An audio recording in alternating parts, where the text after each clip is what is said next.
No More Heroes. Is this game worth your time? Let's take a look.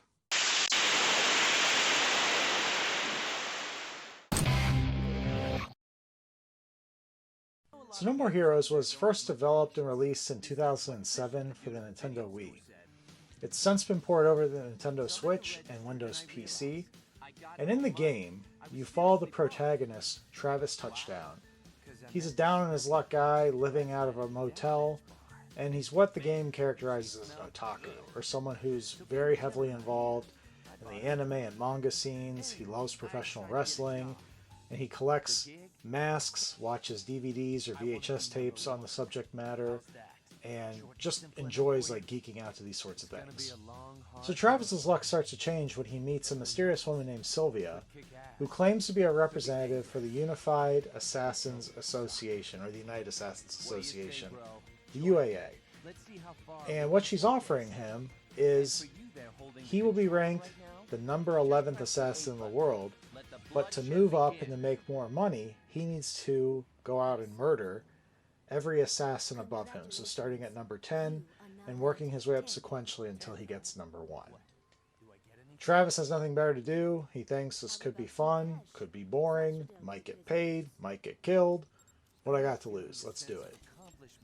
So the game basically starts off with him entering into the fray, going on these assassin missions, and you quickly realize, as Travis becomes ranked the number 10th assassin, that should he decide to just stop partaking in this trial of becoming the world's top assassin, basically they'll open it up for other assassins to come after him to try to kill him to take his spot. So he's like, oh snap, I need to do something about this.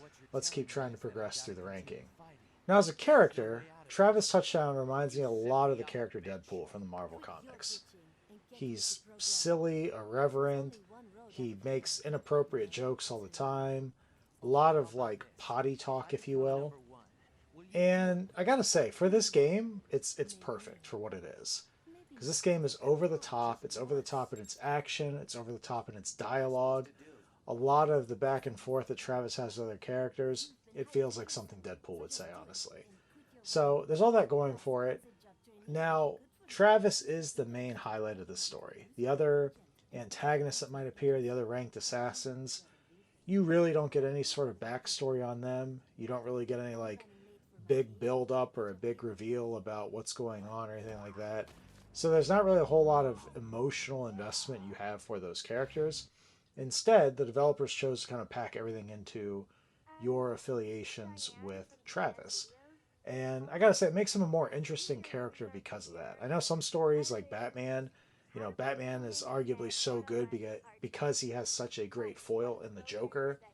Travis doesn't really have this here. It's just Travis doing his thing. And they made him an interesting enough character that as the gamer, you want to follow along and see where this goes.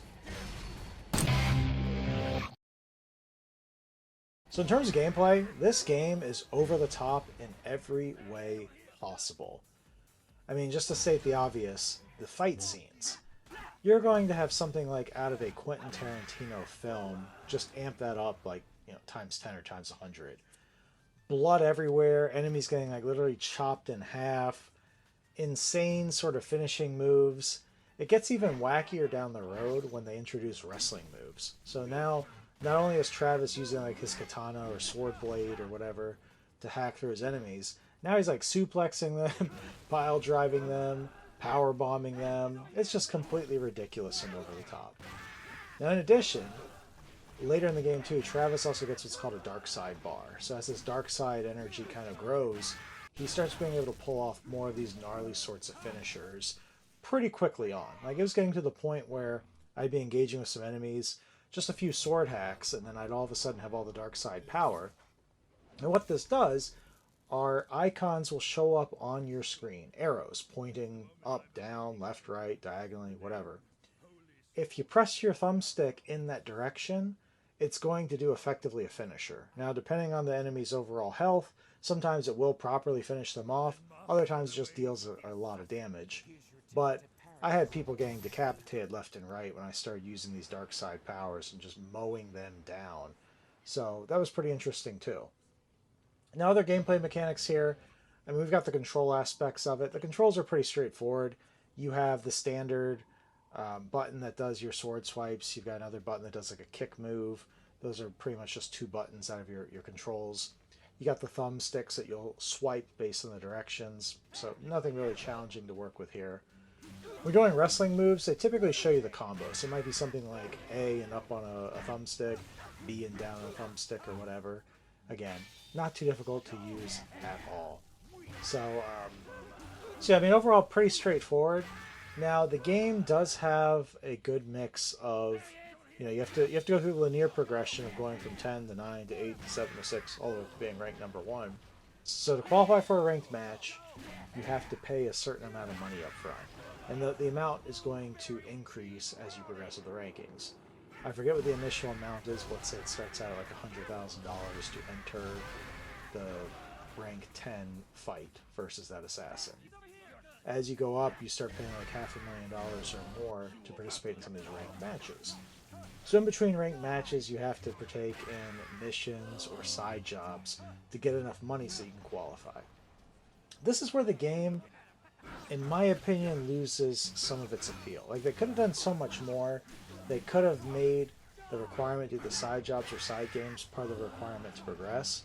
Instead, what they have here is, once you find a job where you gain a significant amount of money, you just repeat that one over and over and over again. And even as other jobs unlock, you don't even have to play those. You don't have to touch them. So for me, I was disincentivized to go try some side quests that might have been really cool, but it's only paying me like $2,000 versus like one mission where I go inside a pizza joint and I murk 100 guys.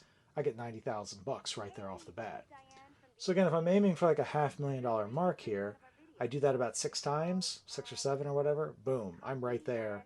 I'm in the championship match or the ranked match that I'm trying to get to, and I'm doing each of those massacre modes or whatever in like 2 minutes a pop. So it's one of those things where I feel like they could have made it more compelling to try out some of the more side content, but just the way you have to earn money and grind to progress, it becomes more of a what's the most bang for your buck sort of scenario that I found myself in, at least.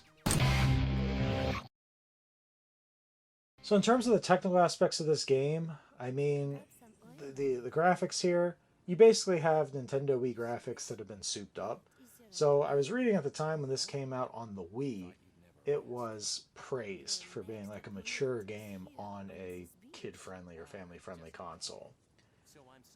Judging it here based on Nintendo Switch, the graphics are fine. They're what I would expect from a Switch console or a Switch game these days, seeing a Switch isn't really trying to hang with the big boys, the PlayStations, the Xboxes, the PCs. What they do, though, you see that they make some interesting use of the art style. So there's a little bit of cell shading in some of the images that you're going to see.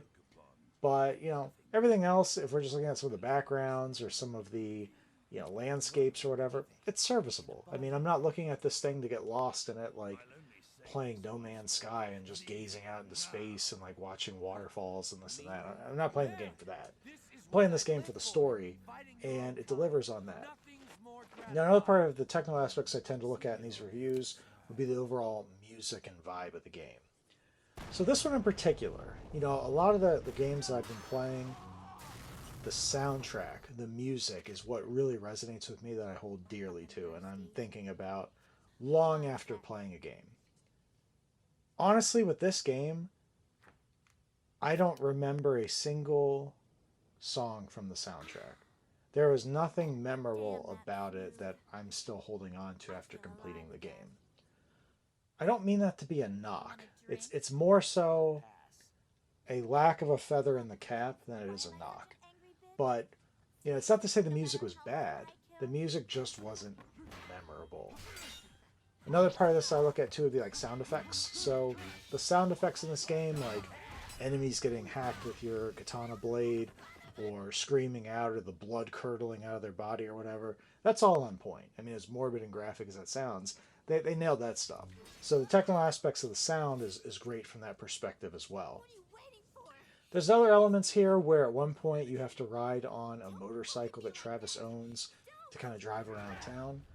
The motorcycle at times feels unrealistic or like trying to maneuver and turn it, it's difficult. It's like trying to maneuver a boat in some tight corners, which I don't really think a motorcycle should be. So I mean, this is me nitpicking at this point, but if I'm truly evaluating it based on this technical aspect, there's a little bit of improvement they could do with some of that movement. So for replayability, I can play this game once. Now, full disclosure, I'd started playing this game, and then for whatever reason, I'm the type of gamer I have like 12 different games going at once. Something happened. Maybe I was more interested in a PlayStation 5 game. Maybe I switched to a PC game. I can't remember what happened, but something else grabbed my attention more. So for this game, I put it down for about 8 months. And when I had stopped, I was ranked, it was either ranked number 6 or number 5. I can't remember if I was heading into the 5th ranking or if I was already 5th going into the 4th. It doesn't really matter, but let's say I was halfway through the game. And I remember playing for a few weeks to get to that point. And then, of course, put it down for 8 months, come back to it. When I came back to it, it took me a day to kind of regain my sense of controls within the game, like understand what does what. It took me a little bit of time to figure out what my mission was, what I needed to do. Because I knew I needed to go to a ranked match, but I forgot what triggered it, what prompted it. So I realized, you had to get a certain amount of money, and then someone calls you on a telephone and tells you, hey, this ranked match is open now. But once I started playing again, I beat the game within 2 days, which is awesome. So it captivated my interest, and it really wasn't that difficult to get back into. And like I said, I murked these ranked matches pretty quickly. And the hardest part, honestly, was the dead time in between matches where I had to farm and grind up money to be able to participate in those matches to begin with. So when all was said and done, finishing this game, I put in about 11 hours total. 11 hours to beat the game. And I didn't go for 100% completion. I didn't collect every little collectible in there. Didn't really care to do that. But you could if you wanted to. So part of what happens in the game, Travis is looking for some trading cards. I believe they're wrestling themed trading cards. They're all throughout the map. If you want to get them all, you can. I didn't really care to go down every nook and cranny and alleyway and look for them, but have at it if that's your thing. The other thing that's available is there are, I don't know the exact number, but let's just pick a number. Let's say it's like 10. There's 10 different wrestling moves that Travis can learn. I learned about half of them. Now to invest the time to learn the others, it's a mixture of, again, finding little trinkets or baubles throughout the map, turning them into someone either at a bar or a gym, leveling up your skills, doing all that. I didn't feel like doing that either. Because again, at the end of the day, it doesn't really change anything. It's not like I was up against an impossible boss where I could only beat them by using a certain special move on them and I had to get that move. It wasn't like that at all. If anything, it just added more variety and diversity to how I could win. Like instead of just eating chocolate ice cream, I got chocolate, vanilla, strawberry, cookies and cream, pistachio, whatever. It opens up more opportunity. But in terms of like a new game plus, yeah, you could play the game again, and I briefly let it boot up. I didn't really load up to see what was going to happen, like if I carried over stats or weapon or equipment. I wasn't really interested in that. But I imagine you could play a new game. I don't really know if it comes with any additional challenges. I really don't feel like playing it again, knowing that I have No More Heroes 2 and 3 lined up on deck to play. And I believe there was another game in between 2 and 3 that, technically there are 4 games in total, if I'm not mistaken. So knowing that, I'm good with where I'm at. I don't really know if this has the replayability of other games out there. If you're looking for something to sink a lot of time in, like I said, I can play the main quest, rolled credits in about 11 hours. I could probably waste some more time looking for collectibles or getting wrestling gear in this game, but what's the point? What's the payoff, right? So that's where I stand on the replayability of this game. Okay, so final thoughts. This is interesting because I played this game in 2 different stints. I played it most recently, like a few days ago when I beat it, and I also played it effectively a year ago, or at least 8 or 9 months ago. Playing through it the first go round, I feel like maybe I was more critical of the game. And I don't know why. Maybe it's because just different things I was playing at the same time, competition for my time. Maybe it was not knowing anything about it, trying to see where it was going. I don't know. The second playthrough here, most recently in this past week, I had a much more favorable view of this game. I quickly knew what to do. I chucked through stuff. Like I said, I took out 5 bosses in like 2 days. I was cooking with Crisco effectively. So looking at it from that way, playing through it the second time, it has elements of it that make me think this game is a masterpiece, or elements of it are a masterpiece. So let me make myself clear on what I mean by this. Travis Touchdown is an outstanding character. He is both relatable and unrelatable all at the same time.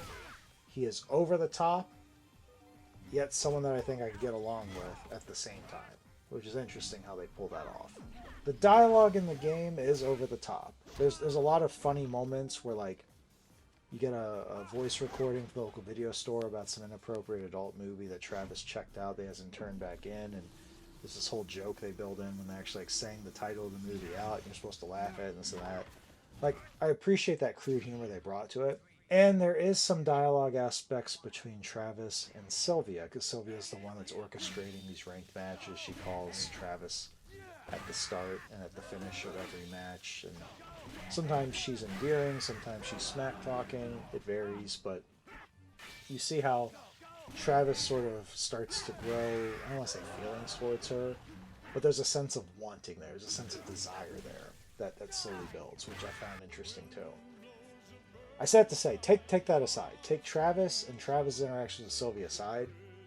The rest of the interactions in the game, dare I say, are meaningless. They're entertaining in the moment, like Travis smack talking somebody right as he's about to kill them. But it doesn't mean anything because there's no buildup of who the villain is. There's no reason to keep me invested or to even care about the fate of that assassin. So I have to give that a knock because there just isn't that investment. Whereas if you had a stronger villain or a stronger lead up to a strong villain at the end of the game, there'd be a more rewarding sense of a payoff, right? The other thing that I thought was interesting is that, just in terms of the lack of replayability, again, not that I really care to do that because I have other games to play, but it would have been cool if there was something more to do at the end of it, right?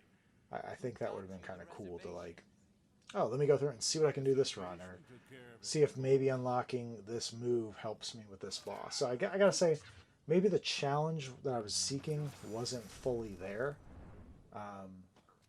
I don't really think this was a challenging game at all in that respect, which is interesting for me to say because usually I'm the guy that will play on easy mode if something feels too hard just to try to get a sense of completing a game and not completely waste my free time just getting murked. But I didn't have any problems beating this game. I chucked through it with my gamer skills. Also, the soundtrack.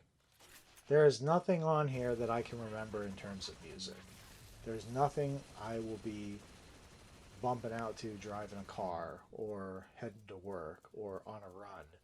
Nothing like that. There are other games where certainly I'll be riding a bike outside and humming along a Kirby song, or, listening to the Arcade Paradise soundtrack before getting ready for my day or something like that. There's nothing like that here either. So I started to say, No More Heroes is a great game. It has a lot of great potential. It also has some areas that are flops. I will say though, my personal enjoyment, my personal experience with the game, especially the second round of playing it, I gotta give this game an 8.5 out of 10. It is a great game. The things I pick on, they're minor in the grand scheme of it. At the end of the day, I had a good time with this game. I appreciate all the different art styles this took, from being 3D in some elements to a shoot 'em up mode in other elements to being an on-rail shooter to being 2D. They did it all. It was incredible what they did, and it was entertaining. And 11 hours of my time, that's kind of like a swan song, honestly. It's perfect. I get so burnt out playing these 100+ hour JRPGs or things that are like over 40 hours. A good 10 or 12 hour game, sign me up, please. So, with all the information in mind, do what you will with it. But I think No More Heroes is an outstanding game that's Worth a look if you're looking for something different. Again, just realizing it is going to be over the top, but that's what's endearing about it, how over the top it is. As always, everyone, thanks so much for watching and sticking with me here. Thanks for subscribing. I'll catch you on the next video. Take care.